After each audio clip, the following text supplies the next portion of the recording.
Hello guys, welcome to my channel. কেমন আছো তোমরা সবাই? আশা করছি সবাই খুব ভালো আছো। আর আজকে আমরা তো হাসছি কেন, এত হ্যাপি কেন জানো? তো চলো আসল কথা বলি। তো মাধ্যমিকের সময় তোমাদের সাথে তো শেয়ার করেইছি যে আমাদের এই গ্রামের একটা মেয়ে মানসিক আর শারীরিকভাবে প্রতিবন্ধী। তো আমারই সমবয়সী। আর তোমরা জানো যে আমি সবে 8 থেকে 9-এ উঠলাম। তো মাধ্যমিকের সময় তার হয়ে আমি যে রাইটার হিসেবে পরীক্ষাটা দিয়েছি, তো আজকে তার রেজাল্ট বেরিয়েছে এবং আমি খুবই ভালোভাবে রেজাল্ট করেছি তোমাদের আশীর্বাদে আর আমার সবার আশীর্বাদে। তো একটা আন্টি আমার সাথে দেখা করতে এসেছে, তো চলো আন্টিটার সাথে কথা বলা যাক। তোমাকে অনেক অনেক শুভেচ্ছা। তুমি এত ভালো একটা কাজ করেছো।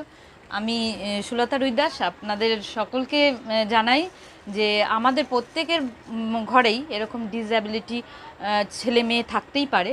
তো তাদের সহযোগিতা করার জন্য যে প্রতিবেশীরা যদি এইভাবে এগিয়ে আসে, এই শিপর্ণা পালের মতন মেয়েরা, প্রতিভাবান মেয়েদের যদি আমরা কাছে পাই, তাহলে আমাদের সমস্যাটা অনেক সমাধান করতে পারি আমরা সবাই মিলেঝুলে।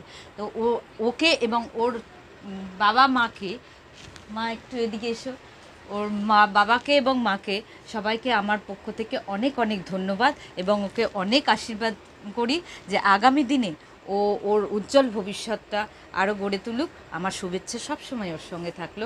যে কোনো প্রয়োজনে আমাকে দরকার লাগলে অবশ্যই জানাবে, আমি সবসময় ওর পরিবারের পাশে আছি। ঠিক আছে, সবাই ভালো থেকো।